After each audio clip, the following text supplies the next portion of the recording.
भव्यात्मो हम स्वाध्याय कर रहे हैं गुमटसार जीवकांड ग्रंथराज का गति महामार्गना के अंतर्गत देवगति के वैमानिक देवों की चर्चा चल रही है।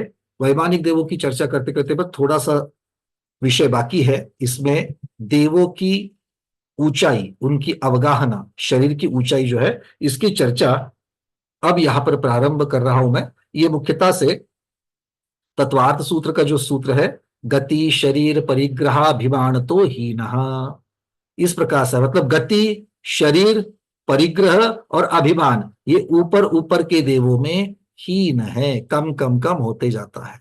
ऊपर ऊपर के मतलब स्वर्ग युगल की अपेक्षा से भी लगाना और पटल की अपेक्षा से भी लगाना। तो गति, गति का अर्थ क्या है? एक प्रदेश से दूसरे प्रदेश पर जाना, क्षेत्र से क्षेत्रांतर, गमनागमन, उसे गति कहा गया है। तो इसका मतलब है जैसे जैसे ऊपर ऊपर के देवों में हम जाते हैं वैसे गमनागमन की इच्छा कम कम होती जाती है और उसके फलस्वरूप इनका गमनागमन भी कम कम होते जाता है। कल्पोपपन्न देवों तक तो गमनागमन है, उसके ऊपर के देवों में तो गमनागमन भी नहीं है, कल्पातीतों में गमनागमन नहीं है। शरीर की अपेक्षा देखा जाए तो सौधर्म और ईशान स्वर्ग में 7 अरत्नी प्रमाण, पूजपा स्वामी लिखते हैं 7 अरत्नी। अब ये हाथ की अपेक्षा देखा जाए, कहीं पर हाथ की अपेक्षा से वर्णन आता है, कहीं पर अरत्नी की अपेक्षा से आता है। तो दोनों में फर्क क्या है? तो हाथ जो है वो कोहनी से लेकर की जो मध्य ऊंचा बोट है बीच वाला, यहां तक हाथ मानते हैं जनरली। और अरत्नी के 2 प्रमाण माने हुए हैं। अरत्नी के बारे में 2 प्रमाण मिलते हैं। जैन परंपरा में अगर हम अरत्नी की देखेंगे तो जैन परंपरा में ये कोहनी जो है, इस कोहनी से लेकर के ये हमारी जो कनिष्ठा है, करांगुली है, इस करांगुली तक मानते हैं। मतलब ये ऊपर का थोड़ा सा भाग अगर छोड़ देंगे तो हाथ से अरत्नी थोड़ी सी कम आती है।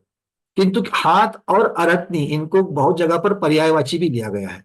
ठीक है, तो जैन आगम में अरत्नी को यहां तक माना है। और अजैन आगम में अगर आप देखने के लिए जाएंगे तो अरत्नी को मुट्ठी बंद किया हुआ हाथ मानेंगे, कोहनी से लेकर के मुट्ठी बंद किए हुए हाथ तक। किंतु अगर हम देखेंगे तो दोनों अर्थ एक ही निकलते हैं। अगर मुट्ठी बंद किया हुआ हाथ जो है और अगर इसको मैं खोल लूं तो ये बराबर से ऊंचाई जो है वो करांगुली के ऊपर तक आती है। तो या तो मुट्ठी बंद किया हुआ हाथ की ऊंचाई अंतर मानिए या फिर करांगुली तक, तो अरत्नी यही आती है।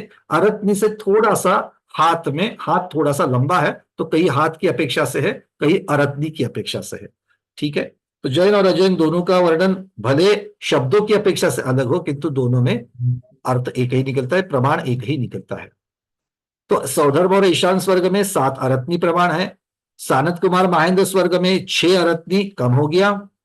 ब्रह्म, ब्रह्मोत्तर, लांतो और कापिष्ट, अब ये नाम लेते आपके सामने, आंखों के सामने आ रहा है ना, ब्रह्म, ब्रह्मोत्तर, लांतो, कापिष्ट, 5वां, 6ठा, 7वां, 8वां ये स्वर्ग आ गए। तो इन स्वर्गों में कितना है? 5 अरत्नी। शुक्र, महाशुक्र, शतार, सहस्त्रार, 8वां हो गया था, 9वां, 10वां, 11वां, 12वां, ये 4 अरत्नी। और अंत के 4 आणत, प्राणत, आरण, अच्युत, इनमें कितना है? 3.5 अरत्नी।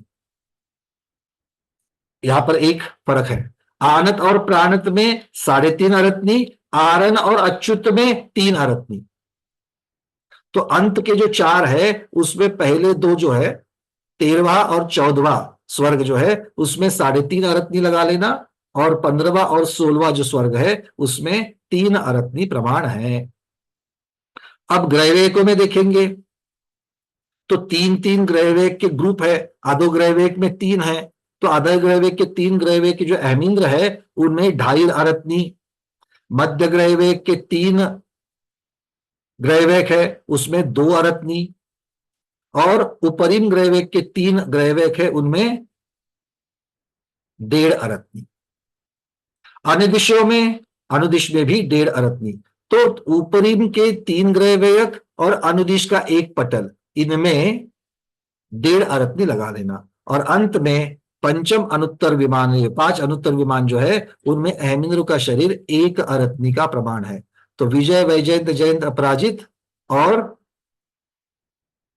सर्वार्थ सिद्धि, यहां से अगर देखा जाए तो 1 अरत्नी प्रमाण है। आज चंद्रप्रभ भगवान का गर्भ कल्याणक है। तो चंद्रप्रभ भगवान कौन से स्वर्ग से निकलकर वहां से अपनी आयु को पूर्ण कर माता के गर्भ में आए थे? वो कहां से आए थे? हाँ, कनक बाला दीदी बता देना। वैजयंत से। बहुत बढ़िया, वैजयंत अनुत्तर से आए थे। ये दूसरा अनुत्तर है, उस अनुत्तर से आए थे। अभी हम अनुत्तरों की चर्चा कर रहे हैं, इसलिए एकदम से आया कि जिन अनुत्तरों की चर्चा कर रहे हैं वहां की अपेक्षा से देखा जाए तो वो अनुत्तर में एक अरत्नी प्रमाण ऊंचाई सागरों की आयु पाकर के फिर वहां से उच्युत होकर के यहां पर आकर के धनुषों में उनको यहां पर अवगाहना प्राप्त होती। तो किस प्रकार से जीव एक भव से दूसरे भव में जाते हैं और किस प्रकार से शरीर को धारण करते, देखिए।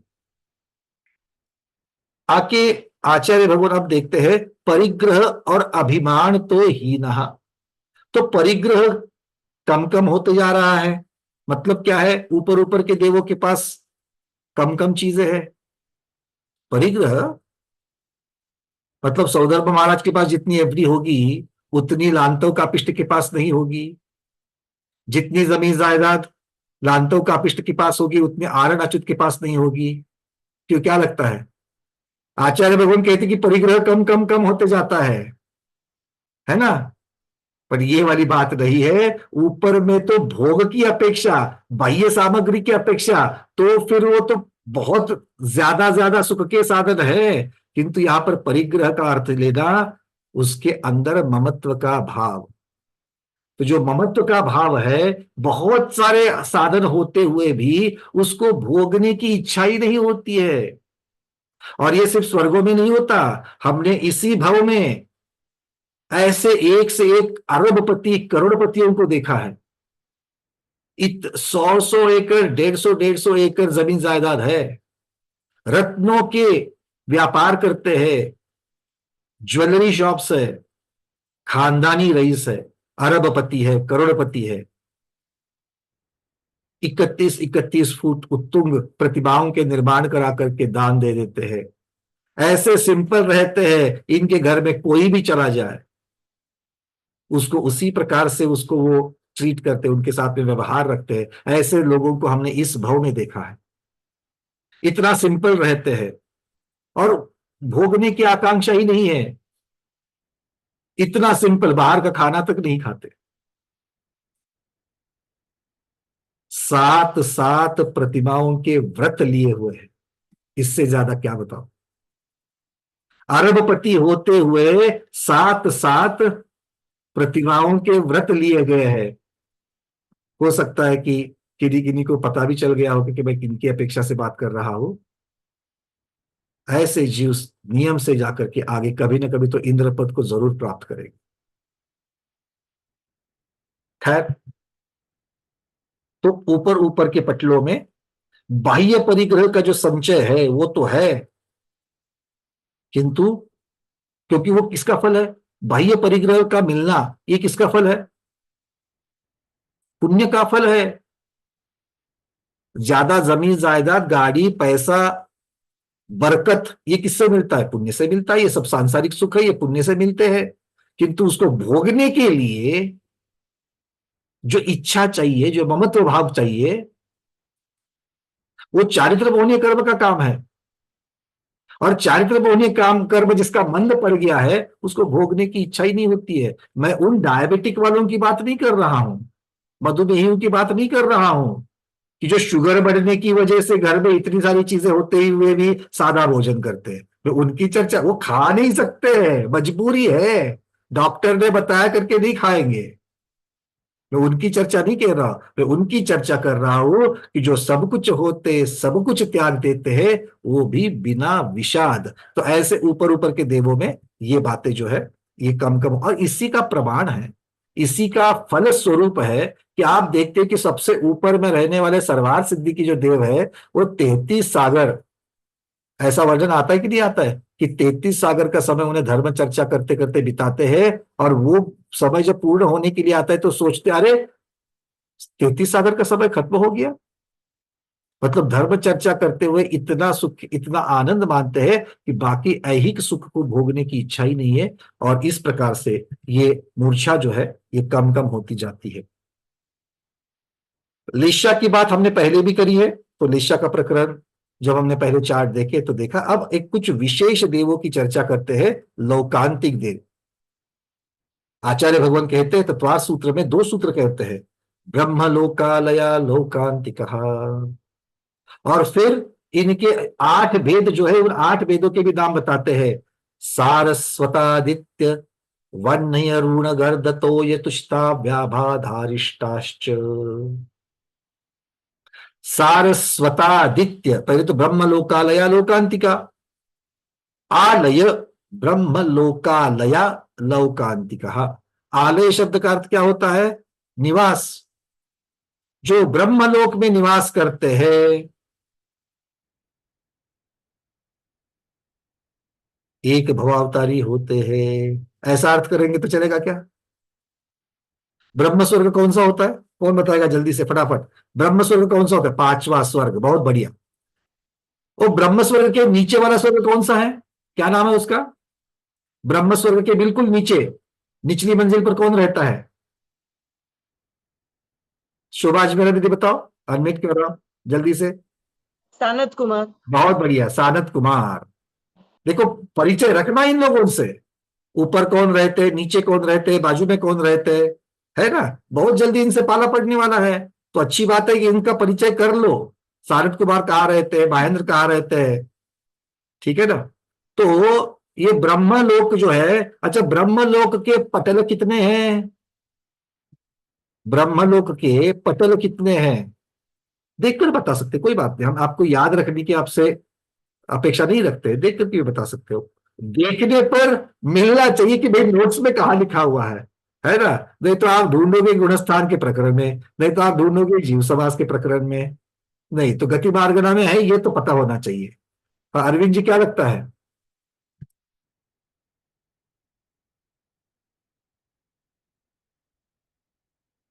4 पटल भैया जी। 4 पटल है।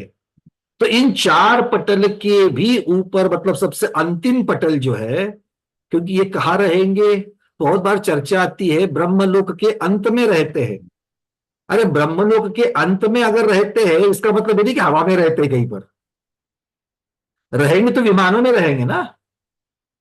और विमानों में रहना है तो रहने के लिए 4 पटल है, तो सबसे ऊपर वाले पटल में रहेंगे। आ रही बात समझ में? क्लियर है? नहीं, नहीं रहते ऐसी जगह पर। कहाँ रहते? स्मिता दोषी दीदी नहीं बोल रहे, जरा कहाँ रहते दीदी बताओ, अनम्यूट किया है। हाँ हाँ, हो गया, अनम्यूट हो गया, हो गया।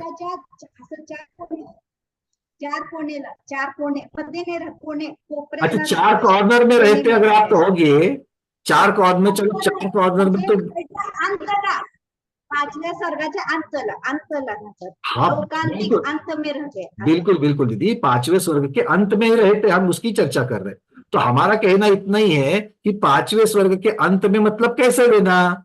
किसी विमान में रहते हैं क्या? विमान के बाहर कॉर्नर में कहीं तो हवा में रहते हैं? कहाँ रहते हैं? विमान में ही रहते हैं ना, क्योंकि वहां भी रचना कैसी होगी? 5वें स्वर्ग का जो अंत है तो 4 पटल, तो उसमें से अंत में रहते मतलब अंतिम पटल में रहेंगे। और अंतिम पटल की भी व्यवस्था कैसी होगी? बीच में इंद्रक होगा, चारों दिशा में श्रेणीबद्ध होंगे, और उसके बीचों बीच में प्रकीर्णक होंगे। रचना तो ऐसी ही होनी है ना, तो इसी प्रकार से तो वे होंगे। आ रही बात सबके समझ में? तो इस प्रकार से ये होंगे, बिल्कुल इस प्रकार से होंगे। आचार्य भगवान शब्द लगा रहे हैं, ब्रह्मलोक के प्रांत में रहते हैं। क्या कह रहे हैं? ब्रह्मलोक के प्रांत में रहते। प्रांत शब्द, प्र और अंत, ये 2 शब्द है। शांत, प्रशांत। शांत और प्रशांत में क्या फर्क है? पता है? पता तो होगा किसी को। शांत भी कहते हैं और प्रशांत भी कहते हैं। तो शांत में और प्रशांत में क्या फर्क है, दीपा मेहता दीदी बताइए? शांत में और प्रशांत में क्या है? शांत म्हणजे कॉमनली शांत, जनरली। जनरल शांत। हाँ, और प्रशांत म्हणजे उससे भी शांत, नहीं तो भव्य। बहुत बढ़िया, मतलब गहराई बढ़ रही है उस चीज की, है ना? उसकी गहराई बढ़ रही है। अगर हम कहें कि भाई शांत और प्रशांत, इसका मतलब है जो शांत है वो साधारण शांत कहा जाता है, और उसकी डिग्री बढ़ना, डिग्री मतलब उसकी जो शांतता है वो और भी जिसके पास है वो प्र शब्द से आ जाती है। बहुत बढ़िया, ठीक है। दीर्घ और प्रदीर्घ, तो प्र लगने से क्या है, उस विषय की गहराई बढ़ जाती है, उस विषय का विषय और भी बढ़ जाता है। तो ऐसे ही यहां पर है, ऐसे ही आचार्य भगवान प्रांत शब्द लगा रहे हैं। अंत में मतलब, अंत का मतलब अंतिम पटल लगा देना, बाकी वाले नहीं। क्यों? क्योंकि तीसरा पटल भी किसी को लग सकता है कि ये ऊपर वाला में है, इसलिए यहां भी हो सकते हैं लोकांतिक देव। इसलिए आचार्य भगवान पूजपात स्वामी यहां पर शब्द लगा रहे प्राण। बिल्कुल रूबी जैन दीदी सही कह रही है, प्रकृष्ट, प्र अर्थात प्रकृष्ट, बिल्कुल सही। तो यहां पर सीमा, अब शब्द कोई सीमांत लगाते थे। सीमा मतलब क्या है? सीमा भी किससे होगी? सीमा का अर्थ ऐसे ही मत लगाना, क्योंकि बहुत लोगों की इससे भ्रांति क्या होती है, जैसे वात वलय की सीमा है, जैसे वात वलय में जाकर के सिद्ध भगवान विराजमान हो जाते हैं। ऐसा नहीं, यहां पर पटल में ही तो रहेंगे, पटल के विमानों में ही तो रहेंगे। ठीक है, इस प्रकार से इसको समझ लेना। तो ये लोक, ब्रह्म लोकालया लौकांति कहा, तो जो लोक के अंत में अर्थात ब्रह्म लोक के अंत में रहते हैं, अंतिम पटल में रहते हैं, वो लोकांतिक है। बट सभी नहीं है, ब्रह्मलोक के अंतिम पटल में रहने वाले सभी लोकांतिक नहीं है। तो किस प्रकार से है? तो आचार्य भगवान कह रहे हैं इनके भी अलग अलग भेद है। कौन से है? सारस्वत, 8 भेद कर दिए इनके। सारस्वत, आदित्य, वन्नी, अरुण, गर्दतोय, तुषित, अव्याभाद और अरिष्ट, ये लोकांतिक देव होते। इनका मुख्यता से नाम आता है, किंतु इनके अलावा भी और प्रजातियां है। ये मुख्यता से इनके नाम आते हैं, किंतु इनसे भी ज्यादा और है। तो आचार्य भगवान को पूछा गया सारस्वत आदि कहां पर रहते हैं, तो आचार्य भगवान कह रहे हैं पूर्वोत्तर आदि 8 ही दिशा में क्रम से सारस्वत आदि देवगण रहते हैं। अभी जो 8 लोगों के नाम लिए, ये पूर्वोत्तर से शुरुआत करके करते हुए रहते हैं। पूर्वोत्तर मतलब कौन सी? North east. पूर्वोत्तर मतलब कौन सी है? North east. ठीक है, तो नॉर्थ ईस्ट मतलब ईशान दिशा। ईशान दिशा से शुरुआत करना है, तो ईशान दिशा में कौन रहेंगे? पहले सारस्वत। और 8 दिशा मतलब 4 मुख्य दिशा और 4 विदिशा। अब इसका अर्थ क्या हो गया? 4 मुख्य दिशा और 4 विदिशा, इसका अर्थ हो गया मुख्य दिशा में तो श्रेणीबद्ध विमान है, और विदिशा में प्रकीर्णक विमान है। आ रही है बात समझ में? मतलब कोई प्रकीर्णक विमान में रहते हैं, कोई श्रेणीबद्ध विमान में रहते हैं, ये इसका अर्थ होता है। आचार्य भगवान कह रहे हैं ईशान दिशा में शुरुआत करिए। सबसे पहले है सारस्वत, फिर आ जाइए पूर्व दिशा में, श्रेणीबद्ध में आ जाएंगे पूर्व दिशा में आदित्य का विमान, फिर साउथ ईस्ट मतलब अग्नेय दिशा, अग्नेय दिशा में वन्नी देव मतलब ये भी प्रकीर्णक में चले जाएंगे। फिर आएंगे दक्षिण दिशा, दक्षिण दिशा में अरुण विमान। फिर आएंगे दक्षिण पश्चिम अर्थात नैऋत्य दिशा, नैऋत्य कोण में कौन है? गर्दतोय।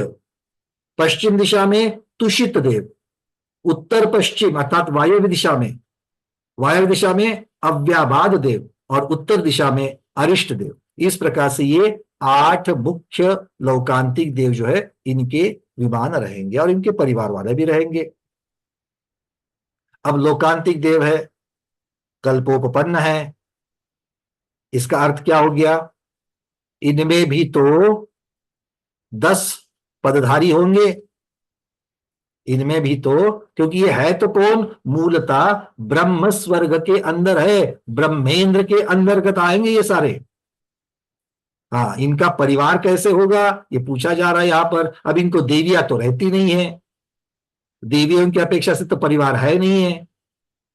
परिवार कैसे बनेगा इनका? पदधारियों की अपेक्षा से इनका हो सकता है। जैसे ये देव जब दीक्षा कल्याणक के समय भगवान के वैराग्य की अनुमोदना करने के लिए आ जाते हैं, भगवान के वैराग्य की अनुमोदना करने के लिए आ जाते, तो कैसे आते होंगे? वाहन तो कोई ना कोई तो बनेगा, तभी तो आएंगे ना। वाहन तो कभी बनेगा, इसका मतलब क्या है? अभियोग्य जाति के देवों के साथ में आएंगे। तो ये स्वयं ब्रह्म इंद्र के परिवार वाले देव है। तो ब्रह्म इंद्र का परिवार है मतलब क्या है? कि ब्रह्म इंद्र का जितना भी परिवार है वो सभी इनके परिवार वाले ही हो जाएंगे, क्योंकि वो उन्हीं परिवार का एक घटक है। अब इसके आगे ये 8 दिशा के 8 हो गए। आचार्य भगवान कहते हैं कि सूत्र में च शब्द भी दिया है, व्याबाधारिष्टाश्च, च शब्द भी दिया गया है। तो च शब्द का अर्थ होता है इनसे भी और ज्यादा लौकांतिक देव होते हैं। अब वो कौन होते हैं? तो दो दो के समूह में होते हैं। तो सारस्वर आदित्य अर्थात ईशान दिशा और पूर्व दिशा, इनके बीच में दो देवों के विमान है। कौन से है वो? तो सारस्वत और आदित्य के बीच में अग्न्याभ और सूर्याभ, ये दो देवों के विमान, अग्न्याभ और सूर्याभ। फिर आदित्य और वह्नि अर्थात पूर्व और अग्नेय दिशा, इनके बीच में चंद्राभ और सत्याभ। वह्नि और अरुण अर्थात अग्नेय दिशा और दक्षिण दिशा, इनके बीच में श्रेयस्कर और क्षेमंकर, दो दो हो जाएंगे। अरुण और गर्गतोय अर्थात नैऋत्य दिशा और दक्षिण दिशा, इनके बीच में वृषभेष्ट और कामचार, ये दो देव है। फिर नैऋत्य दिशा और पश्चिम दिशा, नैऋत्य और पश्चिम के बीच में कौन आ जाएंगे? अगले निर्माण रजस और दिगंत रक्षित। फिर आएंगे तुषित और अव्याभात के बीच में आत्मरक्षित और सर्वरक्षित। अव्याभात और अरिष्ट अर्थात वायव्य और उत्तर, इनके बीच में आएंगे मरुत और वसु। और उत्तर और ईशान के बीच में अर्थात अरिष्ट और सारस्वत के बीच में अश्व और विश्व, ये दो देव है, ये आएंगे। ये सब देव स्वतंत्र है, क्योंकि इनमें हीनादिकता नहीं पाई जाती है। परिवार वाले हैं किंतु इनमें हीनादिकता नहीं है। ये सभी देव एक ही प्रकार के पदधारी की अपेक्षा से यह इनमें हीनादिकता नहीं होती है। कोई किसमें? जो 8 बताए और 8 के बीच में दो दो दो दो दो दो बताए, इन सब को देख करके ये यहां पर आचार्य भगवान लिख रहे हैं। विषय और रति इनसे रहित होने के कारण इन्हें देव ऋषि भी कहा जाता है। दूसरे देव इनकी अर्चना करते हैं। ये 14 पूर्वों के ज्ञाता है। 14 पूर्व का ज्ञाता मतलब 11 अंग का होता ही होता है, उसके बिना 14 पूर्व का नहीं कहा जाता है। अकेला 11 अंग का पाठी कहेंगे तो उसे 14 पूर्व नहीं आते, किंतु 14 पूर्व जिनको आते हैं वो 11 अंग के पाठी होते ही होते हैं। अरे क्या फिर शुद्ध केवली कहेंगे इनको? 11 अंग 14 पूर्व का ज्ञान जिन्हें है, अर्थात तीर्थंकर भगवान की जितनी दिव्य ध्वनि है, सारा का सारा शुद्ध ज्ञान इनको मालूम है, तो इनको शुद्ध केवली कहेंगे क्या? नहीं, इनको श्रुत केवली नहीं कहा जाता है, क्योंकि श्रुत केवली मुख्यता से छठे गुणस्थानवर्ती, छठे सातवें गुणस्थानवर्ती मुनि महाराज की अपेक्षा से वर्णन किया गया है। ज्ञान की अपेक्षा से ये बिल्कुल ऐसा ही ज्ञान रखते हैं। एक जगह पर ऐसा आया था कि वैराग्य कल्याणक में तीर्थंकरों को संबोधन करने में तत्पर है। तीर्थंकरों को संबोधन करने के लिए, ऐसा मत समझ लेना कि तीर्थंकर भगवान प्रमाद में रहते हैं, उनको जाकर के कोई उठाता है, अरे अब तो जग जाओ, चलो अब जाकर के दीक्षा ले लो, ऐसे संबोधन का अर्थ नहीं कहना। संबोधन मतलब यहाँ पर अनुमोदना की अपेक्षा, वैराग्य की अनुमोदना, क्योंकि तीर्थंकर स्वयं छोटा सा निमित्त पा करके स्वयं चेत जाते हैं, स्वयं जागृत हो जाते हैं और दीक्षा की वैराग्य की बात कर लेते हैं। और तब जाकर के ये लौकांतिक देव जो है वो इस भूमि पर आकर, ढाई द्वीप में आकर के तीर्थंकर भगवान के वैराग्य की अनुमोदना करते हैं। पंकज जी, हाँ महाराज जी। जैसे देवों के अवधि ज्ञान को, नारकियों के अवधि ज्ञान को और तीर्थंकर जब जन्म लेते हैं उनके साथ रहने वाले अवधि ज्ञान को भाव प्रत्यय अवधि ज्ञान कहा, क्योंकि जन्मतः ही वे लेकर के आते हैं। माने अनिवार्य रूप से यहाँ पर क्षोभम तो गौण पक्ष है, लेकिन भाव प्रत्यय होने से, तो क्या इसी प्रकार जो लौकांतिक देव है जिनके पास मति ज्ञान और श्रुत ज्ञान श्रुत ज्ञान में भी जैसे अभी आपने कहा 14 पूर्व का ज्ञान रहता है, तो लौकांतिक सभी देवों को यह 14 पूर्व का ज्ञान होने से भव प्रत्यय श्रुत ज्ञान इसे कहा जा सकता है क्या? गुरुदेव, श्रुत ज्ञान और अवधि ज्ञान इसकी अपेक्षा से जब देखेंगे तो अवधि ज्ञान तो ठीक है, एक भव से दूसरे भव में चला जाता है, तो पूर्व भव की अपेक्षा से कहेंगे। श्रुत ज्ञान की अपेक्षा, चूंकि ज्ञान ये आत्मा का विषय है और वो साथ में जाता भी है, साथ में जा भी सकता है, किंतु ज्ञानावरणीय कर्म की अपेक्षा से अगर वो ढक गया है तो फिर उसके बारे में स्मृति आदि चीजें नहीं होगी, क्योंकि अगर निमित्त पा करके वो खुद को जान सकते हैं। तो यहाँ पर शुद्ध ज्ञान की अपेक्षा से देखेंगे तो उनके पास 11 अंग 14 पूर्व के पाठी है, ये क्या पहले से ही है या कि इनके यहाँ पर अभी विशुद्धि की अपेक्षा से इनको वो प्राप्त हुआ है? ये इस प्रकार का वर्णन पढ़ने में तो नहीं आया अभी तक जी, कि ये किस अपेक्षा से, बस इतना ही वर्णन यहाँ पर मिल रहा है कि ये 11 अंग 14 पूर्व के पाठी है। क्योंकि ज्ञान के सम्यक दर्शन के दो भेद किया था, निसर्गज और अधिगमज। इसी प्रकार ये सम्यक जो ज्ञान है इसको भी अपन निसर्ग ज्ञान और अधिगमज माने दूसरों के उपदेश से प्राप्त होने वाला जो ज्ञान है जिसे अधिगमज ज्ञान कहते हैं। तो लौकांतिक देवों को तो जो होने वाला जो श्रुत ज्ञान है वो तो एक दूसरे के उपदेश दे करके तो प्राप्त नहीं करते, वहां तो विशिष्ट चौक्षम सहज रूप से उस भाव को पा करके होता है। इस अपेक्षा उसको श्रुत ज्ञान भाव प्रत्यय कहा जा सकता है क्या? मेरी ये जिज्ञासा। इसको फिर मतलब लोकांतिक देवों में उत्पत्ति हुई है इसीलिए इनको भव प्रत्यय, मतलब उस भव की अपेक्षा से, आप भव प्रत्यय शब्द तो लगा रहे हो, बट भव, उस भव की अपेक्षा से क्या उनको ऑटोमेटिकली प्राप्त होता है क्या? ऐसा वर्णन तो नहीं मिला है। बट ये बात तो सही कि लोकांतिक देवों में उत्पन्न कौन होते हैं, तो लोकांतिक देवों में उत्पन्न होने वाले ऐसे वैरागी महामुनिराज रहते कि जो विषयों में आदि चीजों में बिल्कुल भी, जिनको कोई भी उनको उससे कोई सरोकार नहीं है, विषय उनके लिए बिल्कुल सरोकार नहीं है, महातपस्वी महामुनिराज ऐसे लोकांतिक देवों में उत्पन्न होते हैं। तो उस प्रकार के बड़े चारित्र की अपेक्षा से वर्णन हो गया। ज्ञान की अपेक्षा से वर्णन देखेंगे तो क्या वो वहां जाने से उनको मिलता है या पहले से वो ज्ञान कोई श्रुत केवली की अपेक्षा से लेकर के वहां चले जाते हैं, ऐसा वर्णन सुनने के लिए नहीं आया। बट ये बहुत सुंदर, ऐसा चिंतनीय ये विषय है, इसके ऊपर चिंतन और भी इसको खोजने की मेरे ख्याल से जरूरत है, और इसके ऊपर जरूर इसको और भी आगे बढ़ाएंगे। इसको मैं नोट कर रहा हूँ बोलते। क्योंकि पूर्वधर का ज्ञान तो राजवार्तिक जैसे अन्य ग्रंथों में भी आया है, जैसे अभी लोकांतिक देवों के कुछ विशेषताएं आपने बहुत अच्छा बताया, जिसमें ये आपने बताया ये देवर्षि है ब्रह्मर्षि है करके, और पूर्वधर होते हैं, तो सर्व सामान्य रूप से सभी को ही ये पूर्व का ज्ञान होने की वजह से इसे भव ही प्रत्यय कहा जाए, कारण कहा जाए, इस अपेक्षा में हाँ, मतलब उसका निषेध भी पढ़ने के लिए नहीं आया और ना ही ऐसा कोई सुनने में आया है। तो मतलब ये जैसे तीर्थंकर को उस भव की अपेक्षा मतिश्रुत अवधि उनको उस भव की अपेक्षा से उनको मिल रही है, या फिर जैसे आपने कहा कि देव और नारकियों को भी भव की अपेक्षा से अपना अपना अवधि ज्ञान मिल रहा है।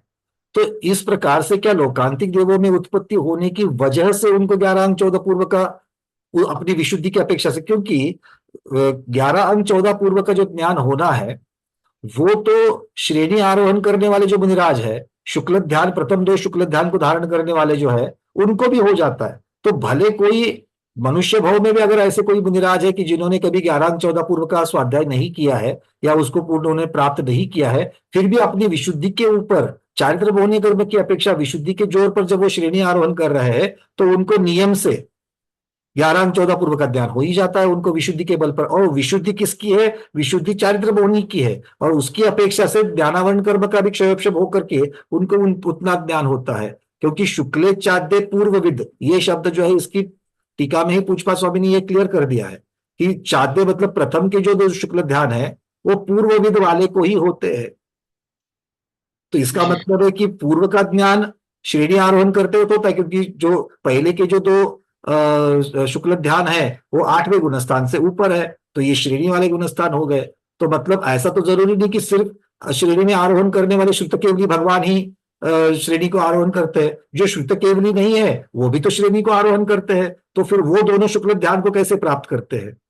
तो इसका मतलब एक शुक्ल ध्यान के योग्य जब विशुद्धि उनकी हो रही है तो उसी विशुद्धि के द्वारा ज्ञानावरणीय कर्म का क्षयक्षम बढ़ करके वो इतना ज्ञान तो जरूर उनके पास शुद्ध ज्ञान आ जाता है कि जो पूर्व का अर्थ 11 14 पूर्व का होता है। इसके ऊपर मत मतांतर है, बट अगर हम पूछपात स्वामी की अपेक्षा से चले और तत्वाद सूत्र की अपेक्षा से, इस सूत्र की अपेक्षा से चले, शुक्लेचाद्य पूर्वविद, तो मेरे ख्याल से ये ऐसा ही प्रकरण यहाँ पर भी हम लोग सोच सकते हैं कि जब इनकी इतनी विशुद्धि है और वो विशुद्धि भी चारित्र मोहनीय कर्म की अपेक्षा से है, देवऋषि होना या लोकांतिक होना, विषय सुख से बिल्कुल दूर रहते हैं और इनकी देवांगनाएं भी नहीं है, तो इस प्रकार की ये जो उस भव की जो विशेषता है, उस भव की विशेषता से उनका ज्ञानावरणीय कर्म का क्षयक्षम होकर के क्या वो 11 14 पूर्व के पाठी हो जाते हैं?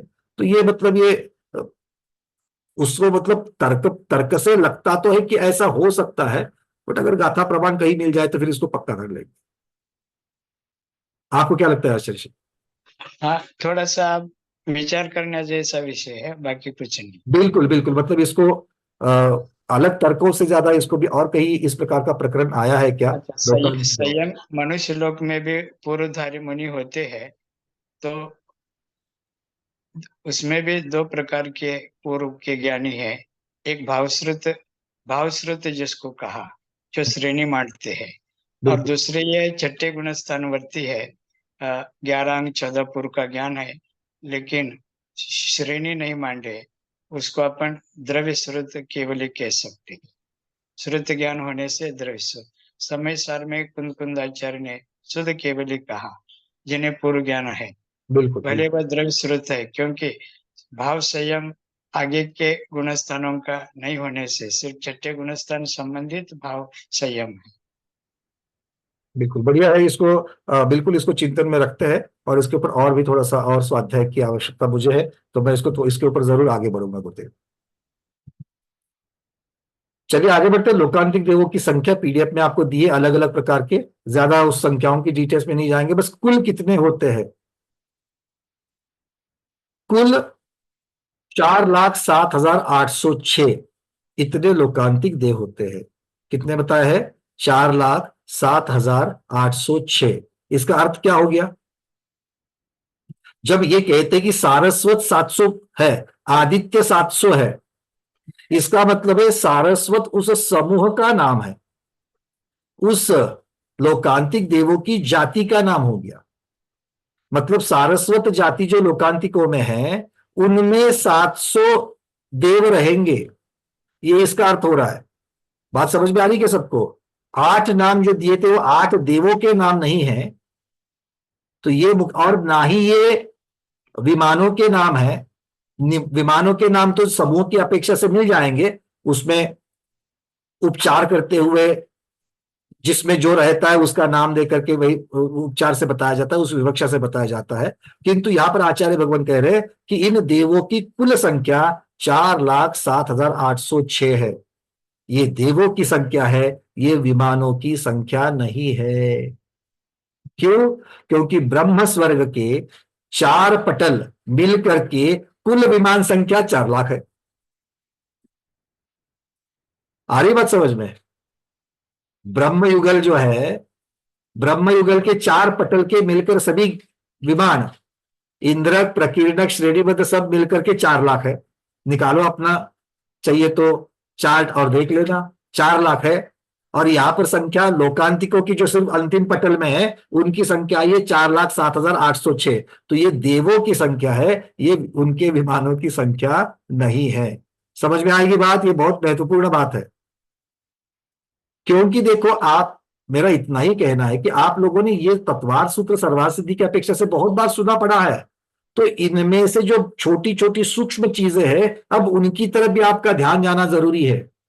आप लोगों को लोकांतिक कहते ही भगवान की दीक्षा कल्याणक में आते हैं, इनकी देवियां नहीं होती है, ये ब्रह्म स्वर्ग के अंत में रहते हैं और अपने यहाँ कल्याणकों में 8 प्रकार के बनाते हैं। कुमारों को ही बनाते, जिनकी शादी हुई है उनको नहीं बनाते हैं। ये गिनी चुनी चीजें हमको पक्की पता है, इसके बारे में मैं दोहराना नहीं चाहता हूं, पर इसके अलावा की जो चीजें बताई गई है उसको याद रखोगे ना? एक बार बोलो हाँ। चलो बहुत बढ़िया, ठीक है। आगे बढ़ते हैं। अब आता है विषय दो चरम भवावतारी। आचार्य भगवान सबसे पहले बताते हैं कि नियम से एक भवावतारी कौन होते हैं। नियम से एक भवावतारी कौन से देव होते हैं? तो नोट करना, सर्वार्थ सिद्धि के सभी देव, सर्वार्थ सिद्धि के अंदर जितने भी देव रहते उस विमान में, उस विमान के सभी देव। फिर सभी लोकांतिक देव, ये 4 लाख की अपेक्षा से जो आगे थे उतने सारे, वो सभी लोकांतिक देव नियम से एक भवावतारी है। जितने भी दक्षिणेंद्र कहे गए थे, सौधर्म, सानत कुमार आदि, वो सभी दक्षिणेंद्र नियम से एक भवावतारी है। सौधर्मेंद्र महाराज और उनकी शची इंद्राणी नियम से एक भवावतारी है। अब सौधर्मेंद्र का तो दक्षिणेंद्र में नाम आ गया, फिर और एक बार क्यों बताया? युगल, कपल की अपेक्षा, क्योंकि शची इंद्राणी है इसलिए साथ में उनका भी नाम यहां पर आचार्य भगवान ले रहे हैं। और इसके अलावा सौधर्म इंद्र के लोकपाल, 4 लोकपाल, सोम, यम, कुबेर और कौन रह गए? वरुण। ये 4 लोकपाल है। तो ये 4 लोकपाल नियम से एक भवावतारी, किंतु सौधर्म के बताए गए हैं। तो प्रश्न उठता है कि बाकी के बारे में क्या? बाकी के इंद्रों के भी तो लोकपाल होते हैं, तो उन लोकपालों का क्या? भवनवासी में भी तो लोकपाल होते हैं, ज्योतिषवासी और मंत्रों में नहीं होते, चलो ठीक है, बट कल्पवासी में तो होते हैं, कल्पोपपन्न में मुख्यता से, है ना। किंतु उनका वर्णन यहां पर नहीं है, तो हम सौधर्म इंद्र के ही 4 लोकपाल को लेकर के चलेंगे।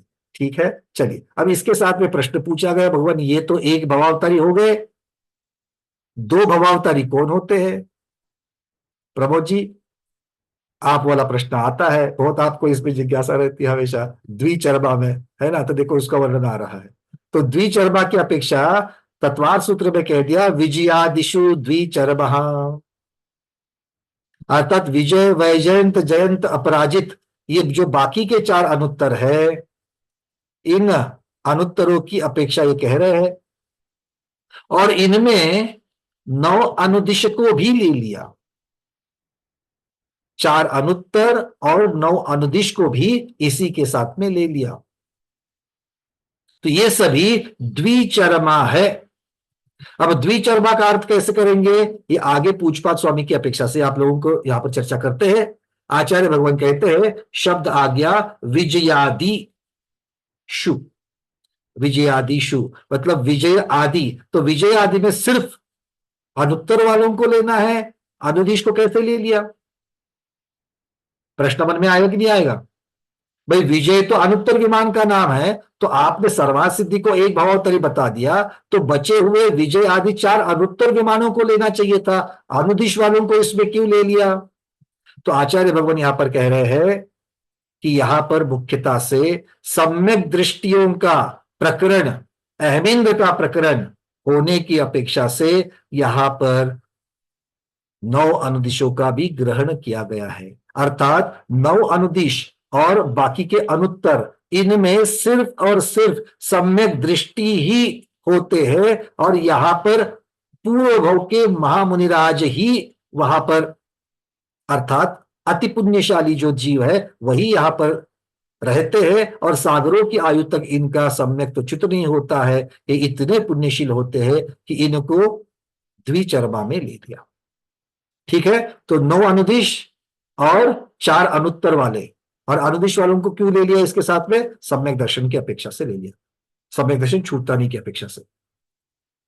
अब ये चर्मा, ये शब्द जो आ गया, ये चरमपना किसकी अपेक्षा से ले लिया?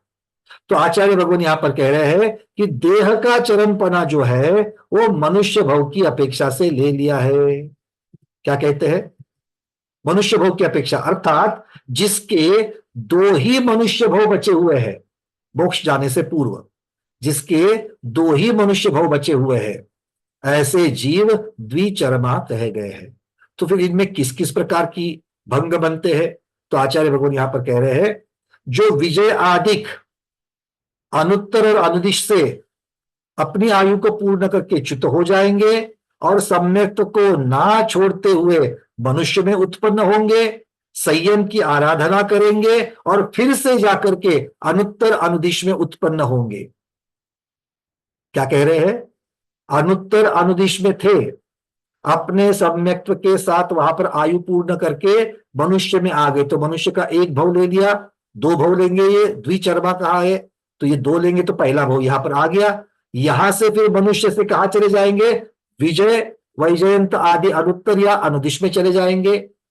जरूरी नहीं कि विजय से आए हैं तो वापस विजय में ही चले जाए, या अनुदिश से आए तो अनुदिश से आएंगे, ये अनुदिश या अनुत्तर इनमें कहीं भी जा सकते हैं। ठीक है, फिर वहां जाकर के फिर से मनुष्य भव में आएंगे, फिर से मनुष्य भव में आकर के मुक्त हो जाएंगे। तो इस अपेक्षा से क्या हो गया? मनुष्य में कितनी बार आए? 2 बार आए, तो मनुष्य की अपेक्षा से द्विचरम कह दिया। और ये चले गए कहां पर? अनुदिश अनुत्तर में ही चले गए। अब इसका एक भंग बन गया, इसका और एक भंग बनता है। आचार्य भगवान को पूछा गया कि क्या ये जरूरी है कि मनुष्य से वापस अनुदिश अनुत्तर में ही जाए? आचार्य भगवान कहते नहीं, और एक भंग बनता है। कैसे? अनुदिश अनुत्तर से च्युत हो गए, मनुष्य में आए तो मनुष्य का एक भव हो गया, फिर कहा चले गए? सौधर्म या ईशान स्वर्ग में, सौधर्म या ईशान स्वर्ग में चले गए, तो देवगति गए, तो सौधर्म में ईशान से आकर के फिर मनुष्य बन गए, तो ये मनुष्य दूसरी बार मनुष्य बन गए। फिर यहां से विजय आदिक अनुत्तर अनुदिश में चले गए, फिर वहां से च्युत होकर के मनुष्य में आए और फिर मुक्त हो गए। ध्यान से सुनना, यह भंग थोड़ा सा अलग है। इस भंग में क्या कर रहे हैं? अब ये जो भंग बना, ये अनुत्तर अनुदिश की अपेक्षा से बना कि वहां पर 2 बार जाना जरूरी है, उसकी अपेक्षा से द्विचर्मा बना। क्यों? मनुष्य में तो 3 बार आ गए। कैसे कैसे? पहले अनुत्तर अनुदिश से निकले, मनुष्य हुए, फिर सौधर्म में ईशान स्वर्ग में गए, फिर मनुष्य हुए। किंतु विजय वैजयंत में एक ही बार गए, वहां एक बार थे। अब यहां से मनुष्य से फिर विजय वैजयंत में गए, तो अनुत्तर अनुदिश का 2 हो गया, वहां से आकर के फिर मनुष्य बनेंगे तीसरी बार और मुक्त हो जाएंगे। मतलब मनुष्य के 3 भव बने और अनुत्तर अनुदिश के 2 भव बने। तो इस दूसरे भंग में द्विचर्मा, ये अनुदिश अनुत्तर की अपेक्षा से द्विचर्मा बना, और पहले भंग में मनुष्य भव की अपेक्षा से द्विचर्मा बना। आगम में दोनों प्रकार के भंग की यहां पर चर्चा की गई है। ठीक है, बात समझ में आ गई कि द्विचर्मा कैसे कहेंगे? सुजाता दीदी कह रही कि यह सब चतुर्थ काल में ही होगा। बिल्कुल, इतना सारा पुण्य अनुदिश अनुत्तर में उत्पन्न होने का पुण्य जो है वो चतुर्थ काल में ही होता है, पंचम काल में नहीं होता है। पंचम काल में ज्यादा से ज्यादा हीन सहनन है। कल चर्चा कर रहे थे, कहा चले जा रहे हैं? 8वें स्वर्ग में आज हम जा सकते, 8 स्वर्गों तक जा सकते हैं। ये चर्चा पंचम काल की अपेक्षा से है। किंतु आज की अपेक्षा जिस प्रकार का परिग्रह मूर्छा हम सबकी है, जिस प्रकार का चारित्र हम सबका है, हम सबका मतलब हम स्वाध्याय का नहीं कर रहा हूं, मैं बड़े बड़े आचार्यों की बात कर रहा हूं, क्योंकि वही तो ऊपर उत्कृष्ट उत्कृष्ट किनको मिलेगा?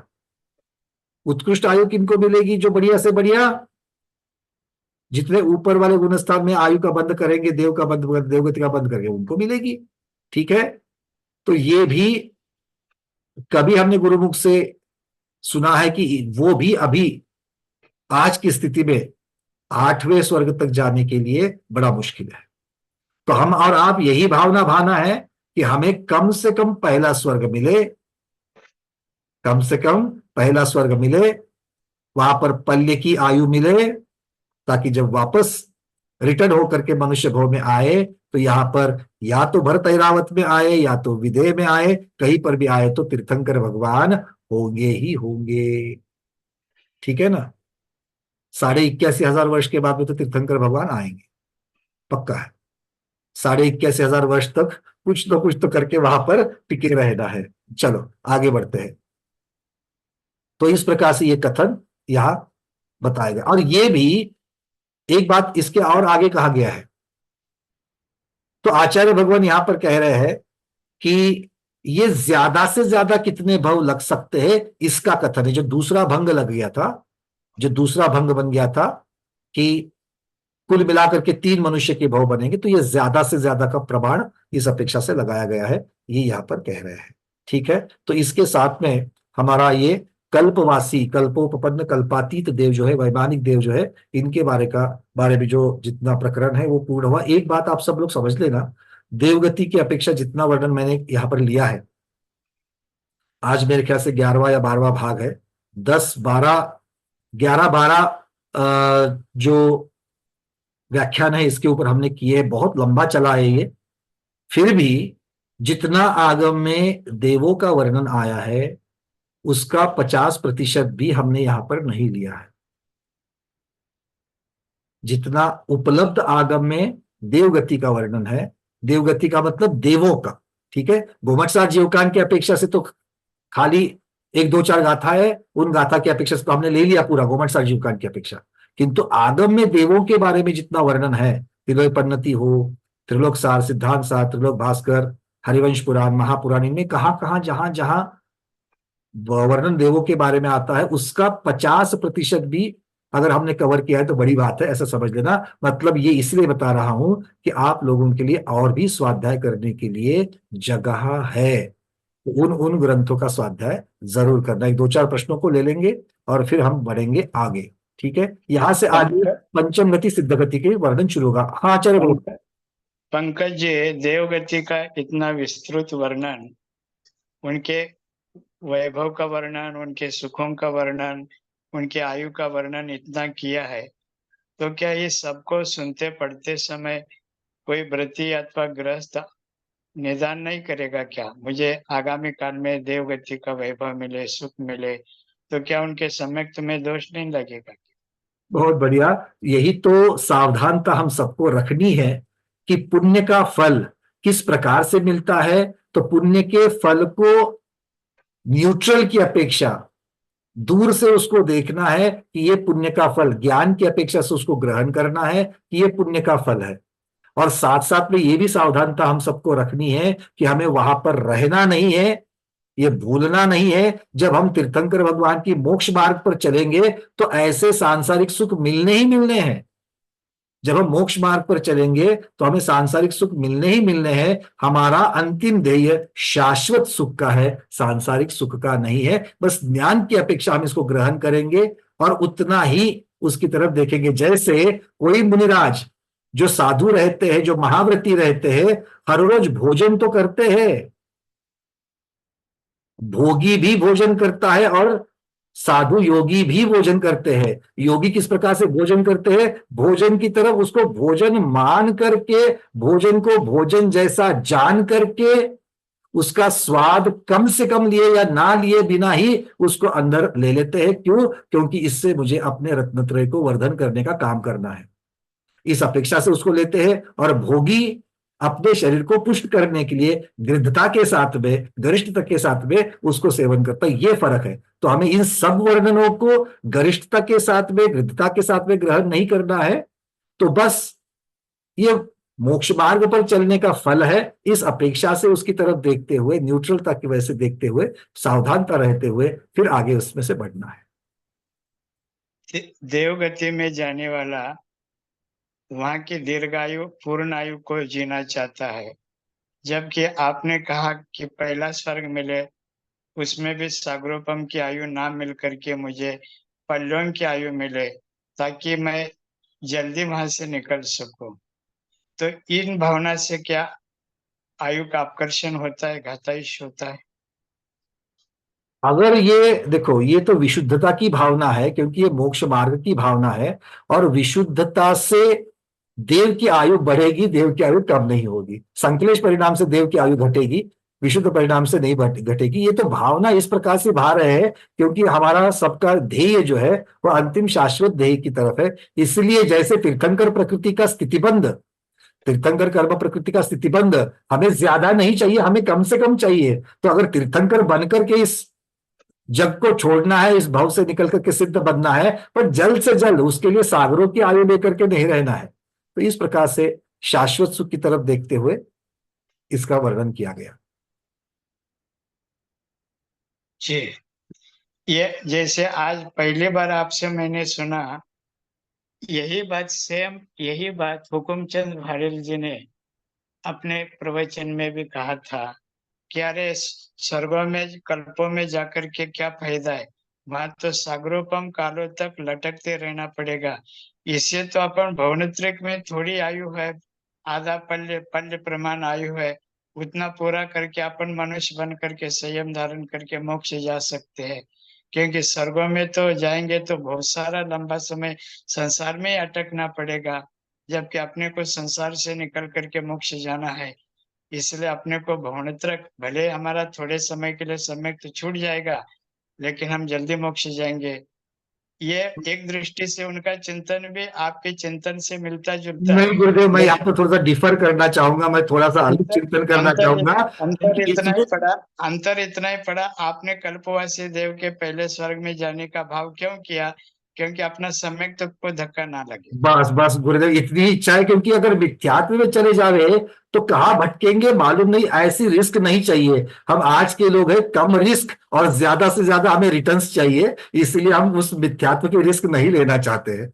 तो अपने सम्यक्त्व के साथ में जो मिले उतना काफी है। इसीलिए तो कहा ना, दर्शन स्तोत्र में, प्राचीन जो अपना संस्कृत वाला दर्शन स्तोत्र है, अद्यावो सफलता नयन वैसे वाला जो है, उसमें सचिंतोपि दरिद्रोपि जिन धर्म निवासिना, ये जो कहा गया है, तो उसमें मुझे चक्रवर्ती नहीं बनना, कुछ नहीं बनना है। अगर मुझे दरिद्रता भी मिल जाएगी, किंतु मुझे जिन धर्म का अनुवास चाहिए, मुझे जिन धर्म के साथ ही रहना है, भले मैं दरिद्र क्यों ना हो जाऊं। तो इस प्रकार की भावना जो है, उसी को लेकर के हम आगे चलेंगे कि हमें ज्यादा सांसारिक सुख नहीं मिलेगा तो चलेगा, पर सम्यक्त्व का जो रत्न त्रय का एक जो रत्न है, अरे उसके सामने कुछ भी नहीं है, बाकी चीजें कुछ भी नहीं है, तो उसको हमें नहीं छोड़ना है।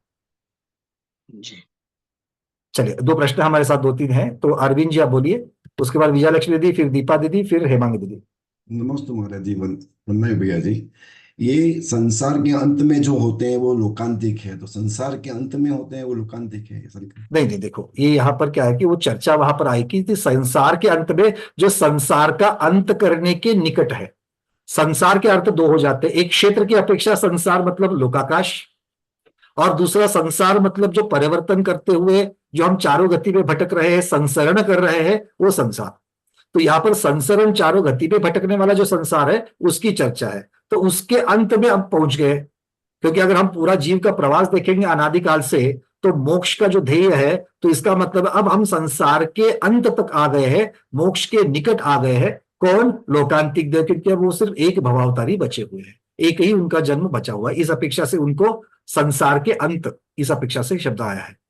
परित संसारी मतलब वही मीनिंग है, परित संसारी, परित संसारी। परित क्योंकि वे सब संसारी। ये लिखा है, संसार के अंत में जो होते हैं वो लोकांतिक है, क्योंकि वे सब परित संसारी है।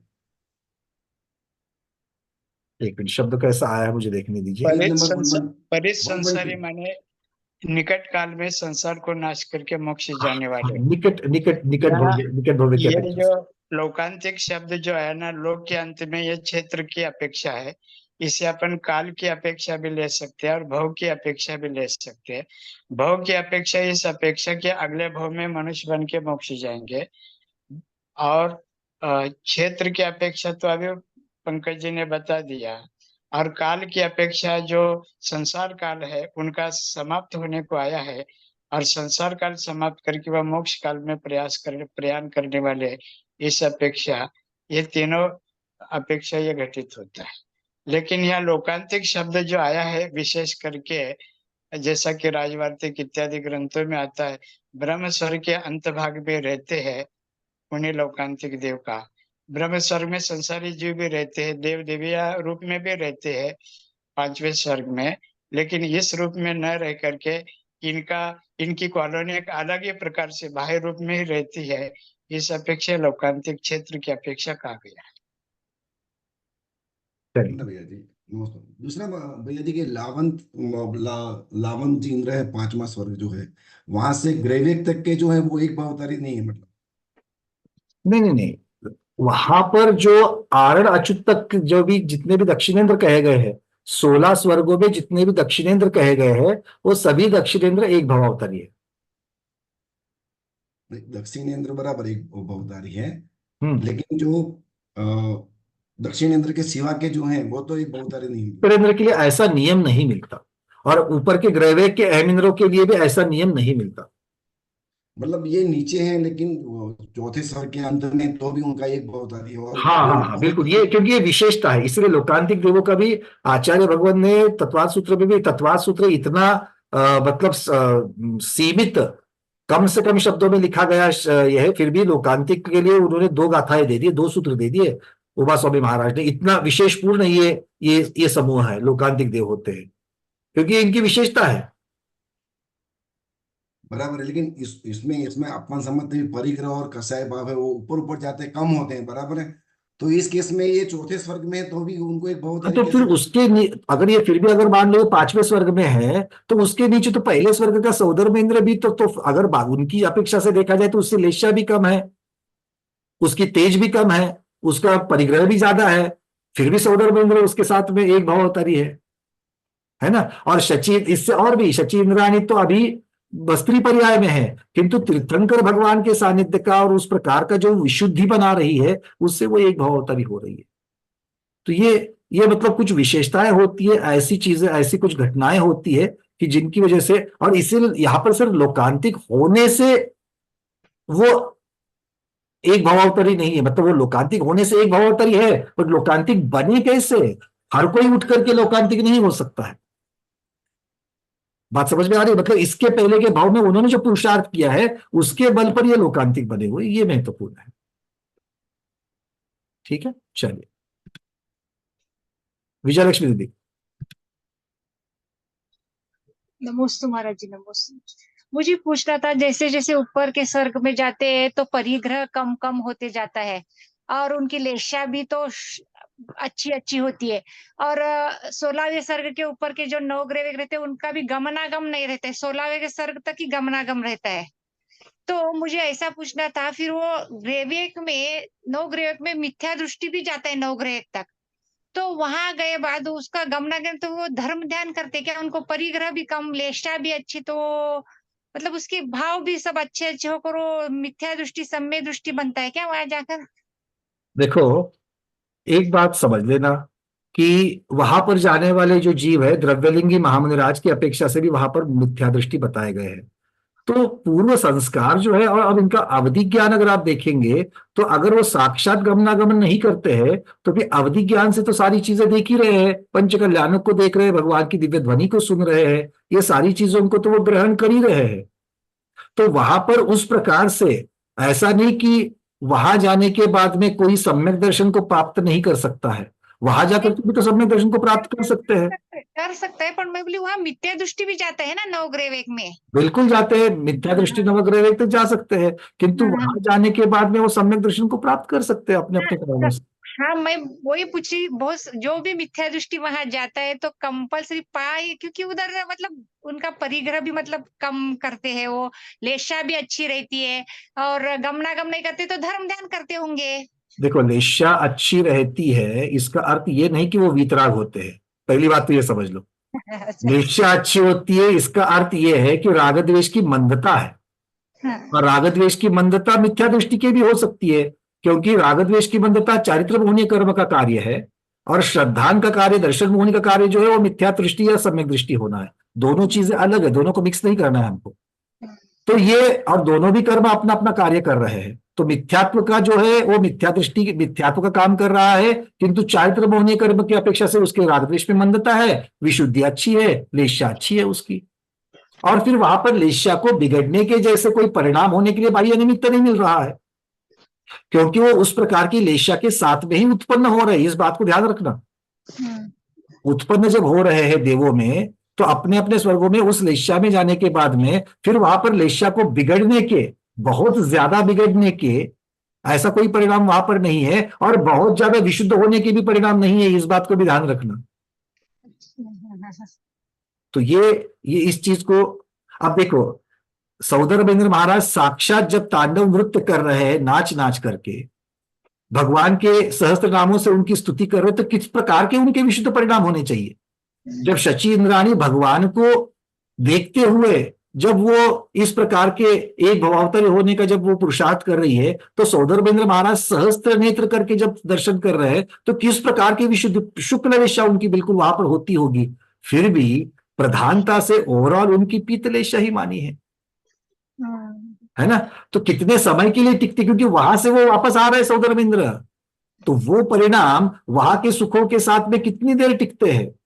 और फिर क्रीड़ा करने के लिए जाने के बाद उस सुखों का भोग जो कर रहे हैं, और सुखों का भोग हम जैसा मनुष्यों के जैसा कर रहे हैं, इंद्रियों के द्वारा वो सुखों का भोग कर रहे हैं, और इंद्रियों के द्वारा जब सुखों का भोग कर रहे हैं, तो फिर आसक्ति भी है, और आसक्ति के साथ साथ में विशुद्धि किस प्रकार से रहेगी।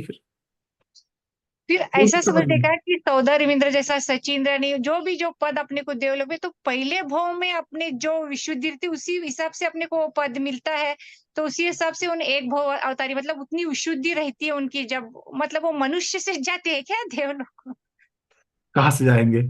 नहीं तो मनुष्य भी जाए, भोग भूमि से भी जाते हैं ना, तो भोग भूमि से जा मनुष्य से भी पाएंगे। जाते हैं, हाँ, तो उधर तो इतना धर्म ध्यान नहीं करते वो लोग। हाँ, बट जब आप पदधारियों की बात कर रहे हैं और सौंदरबेंद्र और सचिन रानी जैसे पदधारियों की जब बात कर रहे हैं, तो उस प्रकार का पुण्य देखो, सम्यक दृष्टि भोग भूमि से अगर जा रहा है, और कोई मुनि महाराज अपने पुण्य के साथ में अगर वहां जा रहे, तो पुण्य किसके पास ज्यादा होगा? पुण्य किससे मिलेगा? 4 प्रकार के ध्यान में से आर्त ध्यान और रौद्र ध्यान से तो मिलने से रह गया, धर्म ध्यान और शुक्ल ध्यान से मिलेगा, है ना। धर्म ध्यान और शुक्ल ध्यान से मिलेगा। और सुख जब सांसारिक सुख मिलता है, तो सांसारिक सुख से धर्म ध्यान होवे ही ये जरूरी नहीं है, हो सकता है, किंतु होवे ही ये जरूरी नहीं है, उससे आर्त ध्यान और रौद्र ध्यान जरूर हो सकता है। बात को समझ लो। मतलब जो भूमि में जीव है, पल्लियों की आयु के साथ में वहां पर असंख्यात वर्षों की आयु के साथ जब सुखों का भोग कर रहा है, तो उसको धर्म ध्यान के अवसर कितने मिलते होंगे? कम नीच मिलते हैं, क्योंकि भोग नीच करते हैं। मतलब पुण्य को कितना प्राप्त कर रहा है? कम पुण्य को प्राप्त है करते ना। हो। और यहाँ पर मुनि महाराज भले 100 वर्ष की आयु है, 18 वर्ष की आयु में दीक्षा ले ली, अब देखो पुण्य उनका कितना है। नहीं, पर मेरे को ऐसा भी पूछना है कि अभी मिथ्यात्व से मरे तो स्त्री का मिलता है, देखो देवलोक में भी ये स्त्री चर्चा जो मिलती है ना, इस चर्चा, एक मिनट, ये जो चर्चा है ना, इसको आप चारित्र मोहनीय कर्म को चारित्र मोहनी की अपेक्षा, दर्शन मोहनी को दर्शन मोहनी की अपेक्षा, पुण्य को पुण्य का आश्रय जिन चीजों की अपेक्षा से होता है, इन सबके परिप्रेक्ष्य पे देखोगे तो इसकी गुत्थी सुलझ जाती है। आप कितनी भी चर्चा करो इसके ऊपर, ठीक है ना। चलिए दीपा दीदी, अगला प्रश्न, क्योंकि मेरे पास समय की सीमा है इसलिए मैंने आपको थोड़ा सा यहाँ पर रोक लिया। दीपा दीदी। नमस्ते गुरुवर, वंदना भैया जी। मेरे को वो ब्रह्मलोक के 4 लाख और क्या है वो नहीं समझा गणित का।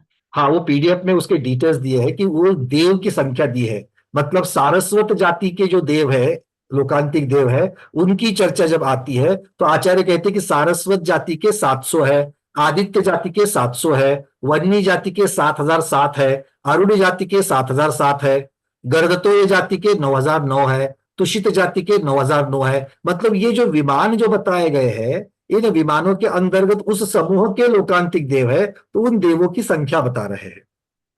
और वो पूरे ब्रह्मलोक की भी संख्या उतनी है ना? ब्रह्मलोक के विमानों की संख्या उतनी है। तो इससे ये सिद्ध कर रहे हैं कि ये जो 4,07,000 की संख्या बता रहे हैं, वो देवों की, लोकांतिक देवों की संख्या है।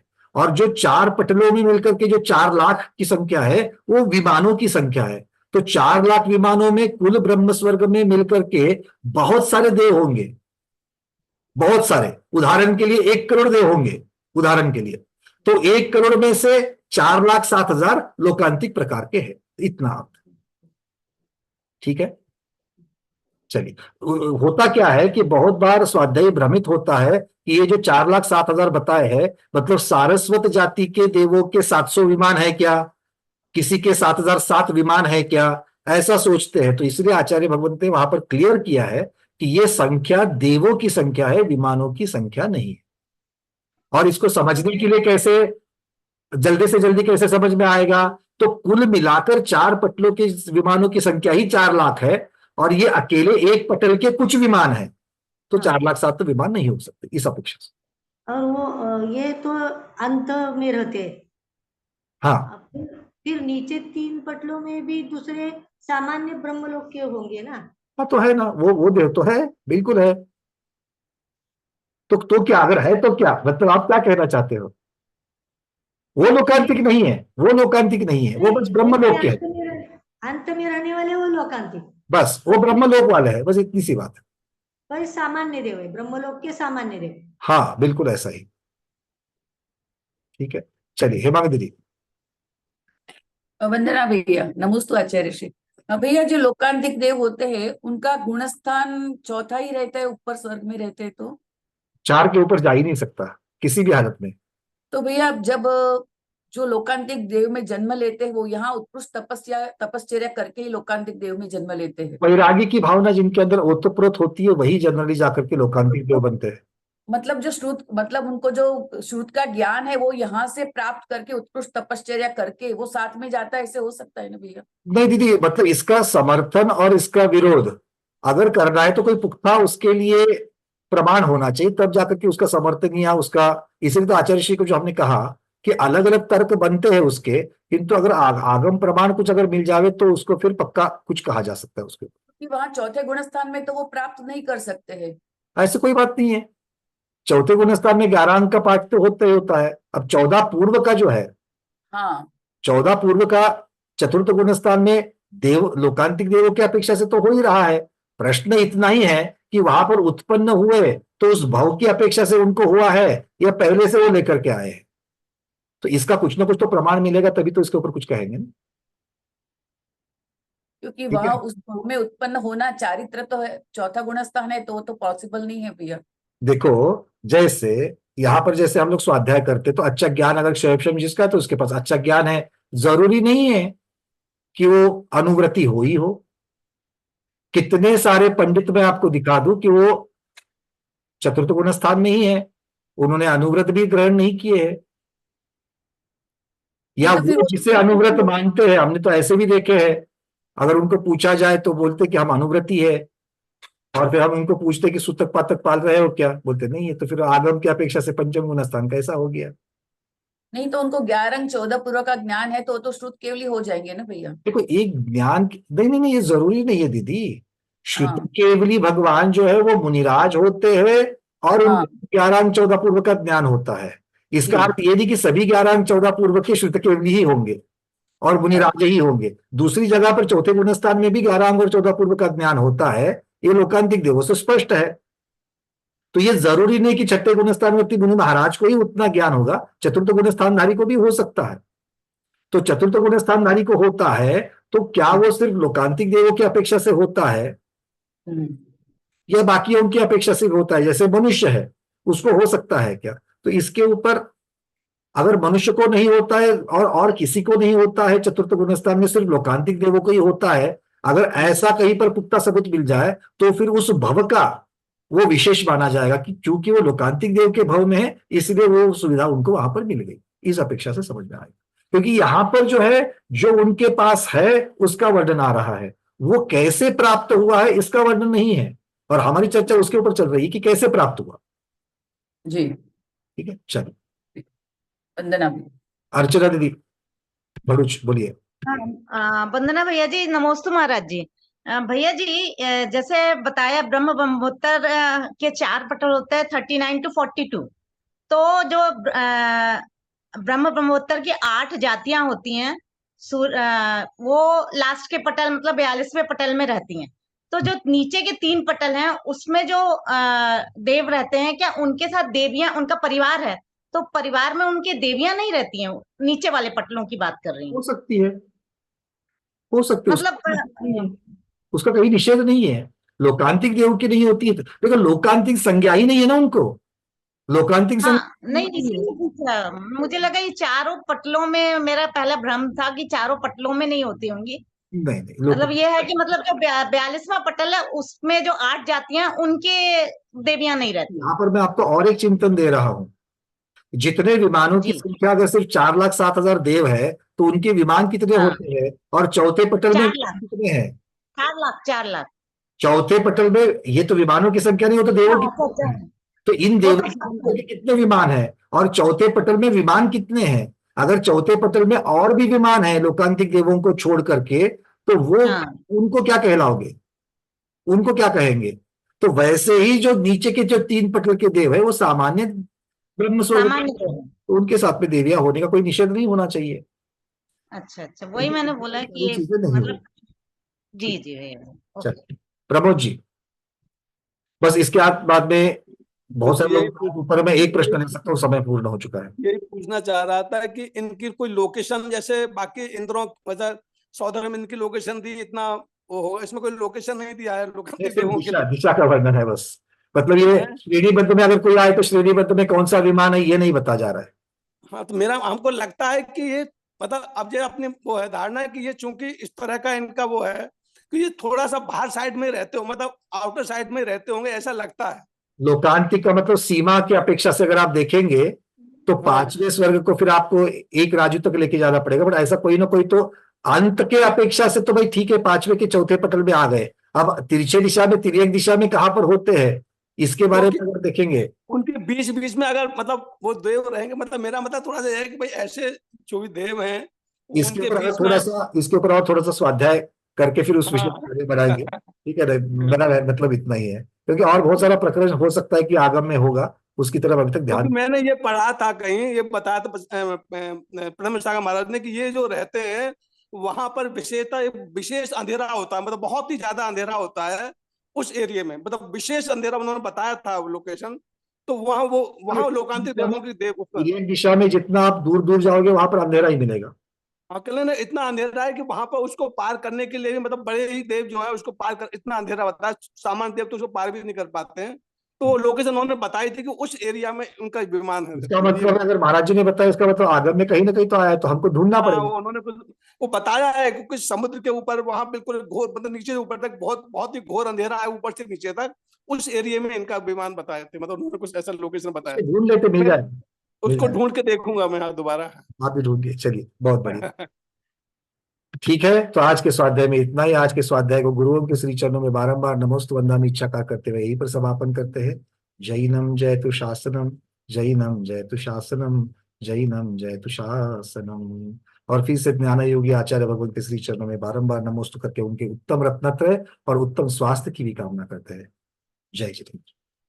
तो आशीर्वाद सभी पर